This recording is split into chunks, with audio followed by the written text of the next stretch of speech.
Are you ready to invest in yourself today? Welcome to the Wealth Builders Podcast, where investment leader Billy Epperhart teaches you how to build wealth through applied biblical wisdom. Scripture says in Deuteronomy 8:18, "Remember the Lord, your God, for it is He who gives you the ability to produce wealth." At Wealth Builders, our goal is to teach you how to build wealth through applied biblical wisdom in your finances, your business, and your investments. Hello and welcome to this week's Wealth Builders Podcast. I'm so glad that you joined us today. I'm Karen Conrad, and I just love this topic that we're talking about. A matter of fact, it is like the most popular blog topic of all times on the Wealth Builders site, and it is on the business model generation canvas.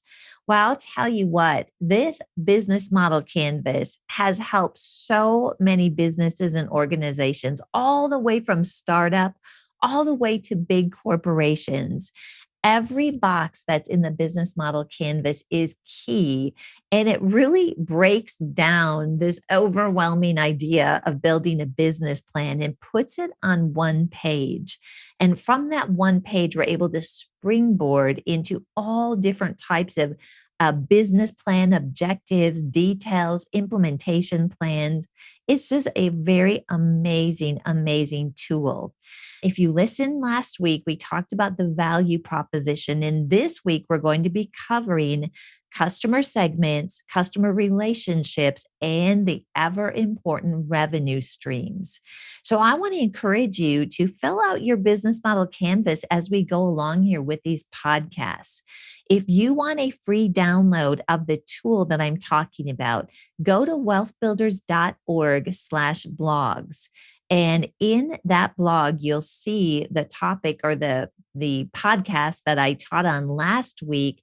And in that blog, you will be able to find the link for the free download. So you can even pause the podcast, print out that business model canvas, and then come back and you can continue along with me today as we go into the customer segments. So what is a customer segment? A customer segment is the people, the group of people that are benefiting from the usefulness of your value proposition. So the value proposition is really important because it helps you to understand what you're offering to who and what the benefit is. And once you understand that, you're able to further define this customer segment. So, number one, who is benefiting from the usefulness of your value proposition? The second question is, who are the important customers? And you might say, hey, all my customers are important, or we'll often hear from people when they first start to learn about this, everybody is my customer. Well, let me tell you, clearly everybody is not your customer. There's just no way that you can market effectively or even deliver a product or service to everybody. So this is where it helps you to really refine that target market by asking these questions. I'm going to be giving you some tools, 4 areas that you're able to really define who it is that's going to benefit from your product or service. So again, customer segments, the question, for whom are we adding value? Who are our most important customers? So there's 4 segments that we're going to be talking about that's going to help you to define your customer segment. The first one is demographics. And when you write out the demographics, it's going to answer questions like, is it children that is our customer segment? Is it adults? What's the age level? What income level? For example, if you have got maybe a luxury car, it's going to be important that you look at the income level of the people that you are marketing to, because not everybody can afford a luxury car. And if you marketed to everybody, you're going to spend a whole lot of money without a great return, right? Other example of demographics is it married people, single people? It doesn't mean that you don't market or want customers that don't fit your exact demographics, but this is to help you really define that ideal customer that is going to actually get value from your product or service. So, number one is demographics. Number two, you want to answer what are the psychographics of people that benefit from your business, your product or service. This could include things like what are their spiritual interests. So, if I am a Christian writer and I publish a book, based on the Word of God, I'm going to want to target my marketing, unless it's an evangelical more book, towards people that have a spiritual interest in Christianity. Values. What are their values? What's important to them? How about personality? Is there something about people's personality that is going to lend more towards your product or service? And what are their opinions? If it's somebody that really values, for example, organic food, health food, then and you've got a product that meets that criteria, maybe you are providing a product that's all natural ingredients, maybe organic coffee, something like that. You are going to want to understand the psychographics of the people that will like your product. We used to just, oh, my dad was so funny. We would talk about organic food because that's actually a value that we have in our family, meaning me, Levi, and Dave. And so we would bring up organic food to my dad because we were like, wow, he would really benefit from this. Well, my dad is a farmer from way back, and he just thinks, organic food is just, a way to pay more money for food. So that's a great example of two different people. We're in the same family, but we have a value of organic food. My dad does not have that value. So he would not be the person to really target organic food or organic coffee marketing to, right? That's just kind of a funny example, but I think it helps to understand it. All right. So we've got the demographics, we've got the psychographics. The third one is behavioral. So, what are some like examples of behavioral? Well, maybe it's someone that works out every day. Does that fit into someone that would really see value from your product or service? Or maybe there's someone that does homework every night with their kids. Is your product one of those things that would really help them when they do homework? Or maybe it's someone that goes to church every week. Is there a way that we could leverage that behavior and reach the people that are in our target market? Number four is pay attention to the jobs that need to be done in their work or life. For example, do they need to manage a family? Are they interested in personal development? Are they a mother or a father? Is it important for them to excel at work? Those types of things help you to really determine where the segments and core issues are for your potential target market. All right, so that is customer segments.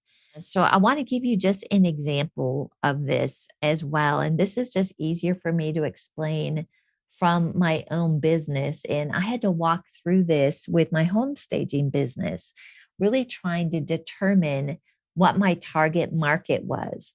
So if we look at the example of somebody that values home staging, right? What does that look like and how do I find them? Do you know, I knew that real estate agents was my main target market because they're the ones that make decisions for people, or they refer, or they're who people look to help them to understand the value of home staging and who to go to. So I knew it was real estate agents, but you know what? Not every real estate agent had the understanding or valued home staging. So for me, instead of just going after every real estate agent blindly, calling on office after office, which I tried to do initially and it didn't work, I found a way to reach the people that valued home staging. And I did that through offering the continuing education class on home staging. Obviously, real estate agents that were going to sign up for my class already valued home staging or they wouldn't be in that class. So I hope that helps as an example when you use this to think about how you're able to get really into that niche of your target market, your customer segments. All right, the next very important piece of the business model canvas we're going to talk about are revenue streams. Okay, I'm going to read this quote to you, which is an amazing quote from Billy, and it's so spot on. And I want to share this at the beginning because it's going to give you a whole new appreciation of revenue streams. Billy says this: the difference between a good idea and a business model is verifiable and recurring revenue streams. Wow, this is something to pay attention to. A lot of people that we coach or that I've worked with over the years, their main problem is they are not making enough revenue to support their business. They're not seeing the growth that they want. They have this great idea, but it's not getting traction financially. And it's because they've not followed this business model process, which we're fixing today together, right? But they're not paying attention to the two different types of revenue streams. So, again, the difference between a good idea and a business model is verifiable and recurring revenue streams. All right, so here's some questions that we want to answer when looking at our revenue streams. Number one, what are your customers willing to pay? We could talk really the whole time on revenue streams. And if you want to learn more about this in more detail, come to the upcoming Business Development and Nonprofit Conference at Wealth Builders. We're going to be covering this business model in detail. Actually, Billy will be covering most of this. And you can register for that at wealthbuilders.org/events, August 19th through the 21st in Denver. But what are customers willing to pay? So when I talk to the business school about this, and I'm teaching them in Marketing 101 and Marketing 202, we talk about setting the price in a way that is making sense with the product that we're offering. So, for example, and who would have thought actually way back when that we would be paying $5 for a cup of coffee, right? However, I would guess most people that are listening to this pay $5 for a cup of coffee because it was something that we didn't even know existed years ago. But organizations, mainly Starbucks is the one that comes to mind, saw this opportunity and created a need for this specialty coffee. So at the time, I wouldn't have thought, because we would just go down to Dairy Queen or this little restaurant in Wells, Minnesota called Cook's Table, and there was only one kind of coffee. It was brewed coffee. And if you got really fancy with it, you got butternut instead of Folgers, right? And maybe you put some cream in it. But that's all there was for coffee. But when they discovered that they could create a need for lattes, cappuccinos, mochas, you name it, it opened up this whole new world for coffee. And they had to understand what customers would be willing to pay for that type of coffee. So in our businesses, oftentimes we think, oh my goodness, we're the best, and we probably are. But we have to pay attention to what the market is calling for if we've got the same product or service, or to look at what a potential price people would pay if we bring enough added value to bring the price up. So we want to know how to position ourselves in the market and make sure that we come out at a point that people are willing to pay for the service. So I'll just kind of take you along here with the example of my home staging business. I had to do a lot of research on this because I needed to understand what people were willing to pay, but also what I could do to bring more value to the table if I wanted them to pay more. I had to learn about the market, but I also had to pay attention to my cost structure to make sure that the revenue that I could earn was even viable to bring me a profit. So imagine how important this is to do at the front end rather than the back end. Once you look back and your P&L is negative, your profit and loss statement, you haven't made money, you've lost money. And if you take this step at the beginning, you will be able to either make a good decision to go forward with something and price it right. Or in some cases, the good decision is this is not viable. So, this is a really good point to look at the revenue streams and determine that. All right, number two, what cash flow do you need to operate? I think this is one thing for entrepreneurs. I know for me, like I'm so passionate about something, I'm so excited about it. But oftentimes, the things that I want to do don't have a viable revenue stream. And so it doesn't present a cash flow that I need to operate. And therefore, I go backwards. Let me tell you what happens when we as entrepreneurs do that for any length of time.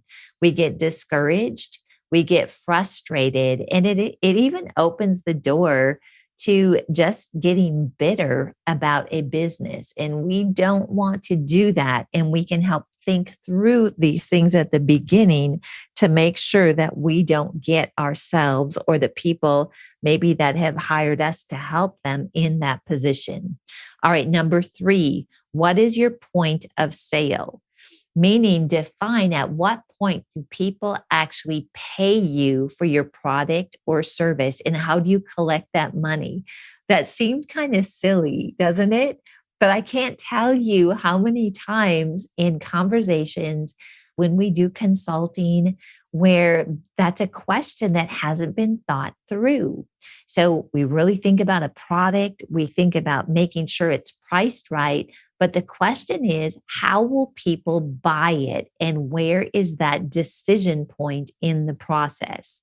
Number four, how big is each revenue stream? There's a reason we're asking that because there's a chart that we have you fill out as we go through this process called the Boston Matrix. And that exercise helps take your revenue streams from this box and you plot it in this quad where you determine which has the most potential in the shortest amount of time. Why is that important?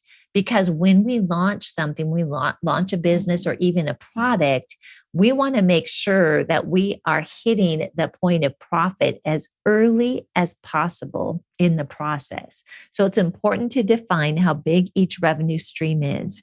And number five, do you have more than one customer segment calling for different revenue streams? It's important that we have multiple customer segments. And as we go into more detail at the conference on this, you'll understand more about this. But usually we've got different customer segments based on where their influence is. Are they a purchaser or are they a person that people go to when they're referring? Is there a wholesale level? There's a lot of different questions they have answered that produce the multiple customer segments. And we want to go in the direction of the revenue streams that can meet the needs of multiple customer segments.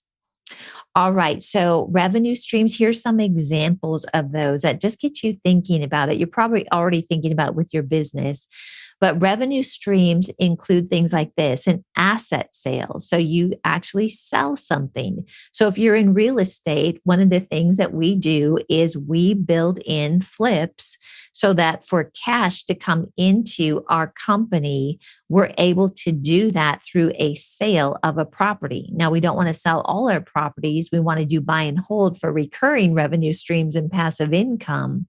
But if we go through money with down payments and we don't think about how we're going to get the money for the next down payments, which is a plan that we do with flips, then we'd get stuck and we wouldn't be able to build our real estate business.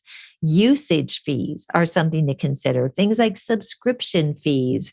We actually went through this with wealth builders. And one of the things that we realized is we needed to meet the needs of people for training, but also we needed to meet a recurring revenue stream. So we developed Wealth Builders University. That's a subscription fee example.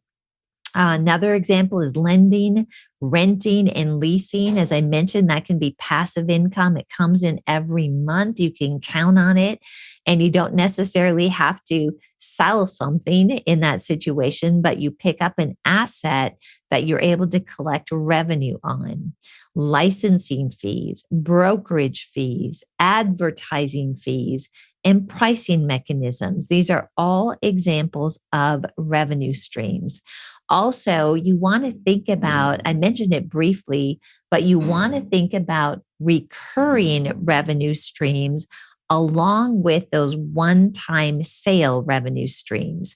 I like to have a combination of both. I want recurring revenue over here that I don't have to think about, it just comes in. And really, it's great if you can cover all your base expenses with that.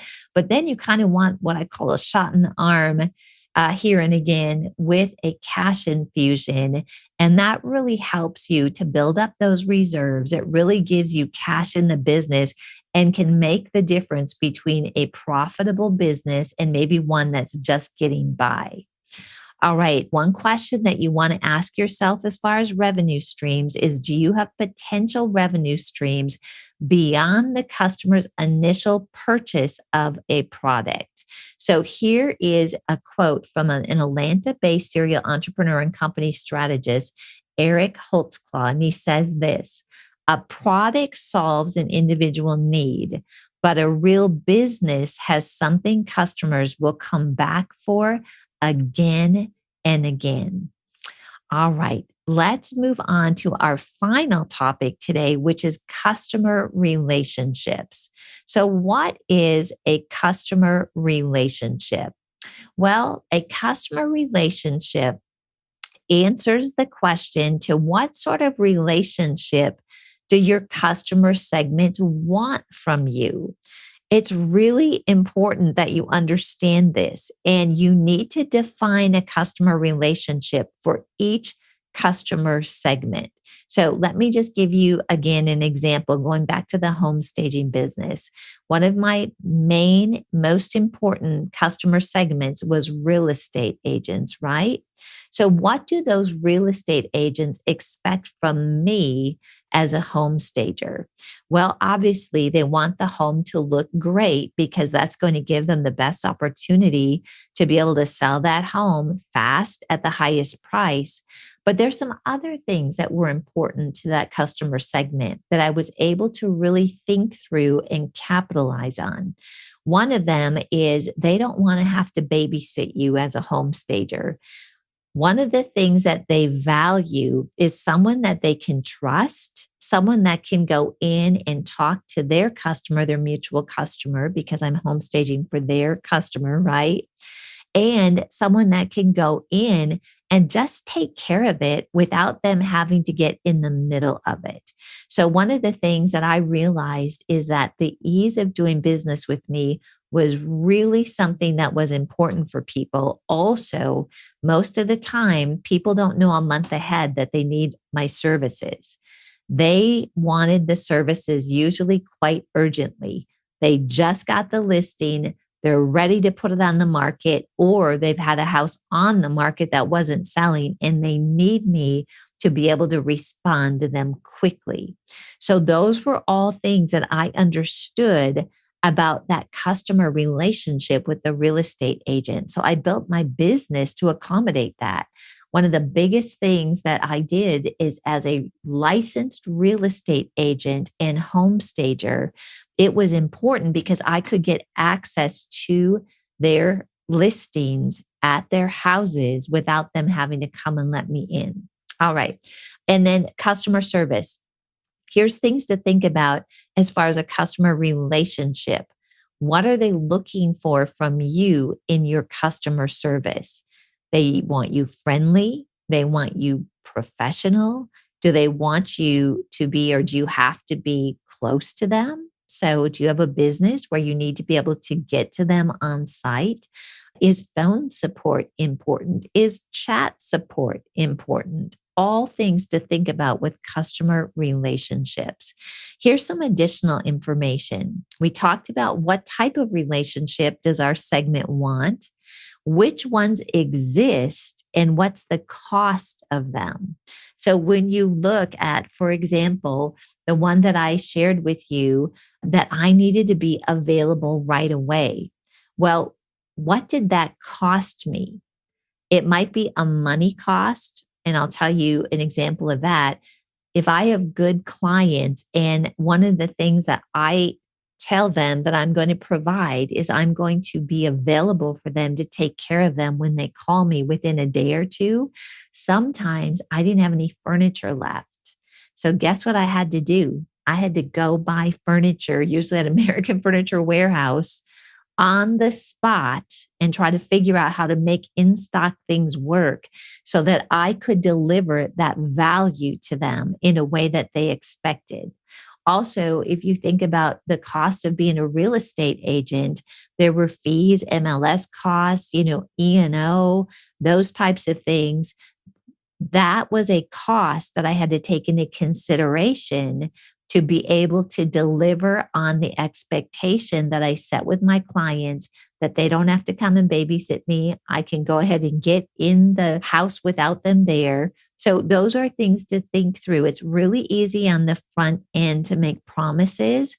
But what I'm encouraging you to do, what the business model canvas helps us think through, is if you make those promises to your customer segments, and those are your customer relationships, right?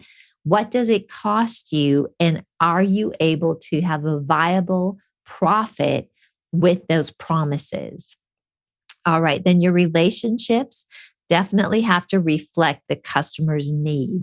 So that was something too, that was something to think about. Face to face versus automated. People do it now, but you can't virtually stage. You maybe can online, but when that customer walks in the house, you know what? I needed to be there and I needed to be on site with the furniture. And then every phase of relationship with your customer segment can change. So you want to be aware of the changing needs of your customer, evaluate them. If there's anything that's happening that's ongoing, post sales, retention, you want repeat business. I think one of the best examples of this is, I think it's Eastman's, which is a bakery. And they were analyzing their numbers and they realized that the customer segment that they had, which was generally the older group of people, which would be, I have to be careful here because I'm in this age group, but 55, let's say to 75, was the group that they were counting on to buy their pastries. Well, all at once, their sales were going down. And they realized that their customer segment was no longer buying as many as their pastries as they used to. And it was really affecting their bottom line. So when they did research, what they found out is that the needs of their main customer segment had changed. What do you think that was? Well, it was really interesting. They were getting more conscious about their health. They were running into some issues like high blood pressure. They had to start to watch their weight. They were maybe having high cholesterol. And so they were not able to consume the Eastman's Bakery product and still watch their health. And so they were at a crossroads. So do we go after a new customer segment, target market, or do we actually change the way that we relate to our customers and adjust to meet our current customer segment's needs? And that's actually what they decided to do. So they came out with a lower fat, lower calorie, less sugar version, and they adjusted to the needs of their customer segment. I think that is just a very great, clear example of making sure that you stay in tune with what the needs are of your customer segments. All right. So that was a customer relationships. And that's all that we have time to cover today. But we are focusing on that revenue portion of the business model canvas. So, in the next podcast, we're going to talk about channels, which is how people know where you are and how you deliver your product or service. And then we're going to go over to the other part of the business model canvas, which is really talking about the cost of it. So, again, I just can't impress upon you enough what an amazing tool this is. And you can access more information on the business model canvas 3 different ways at Wealth Builders. First of all, for completely free, go to wealthbuilders.org, go to blogs, and put in business model. And all of the different blogs that we have available will come up. And there's a ton of free content that Billy and Becky have available on this subject for you right there. If you want to go in deeper, you can subscribe to Wealth Builders University, which is a great platform. I think it's like the best value. It's only $299 a year, and you have access, unlimited access to all of the video teachings along with the PowerPoints. And we do a monthly mastermind call where you can get on live with one of our speakers and coaches and ask questions once a month. So to learn more about that, go to wbuniversity.online, or where I think would be the best thing for you to do would be to go to, and you'll just get downloads on this and be able to talk to us directly. We keep the group small.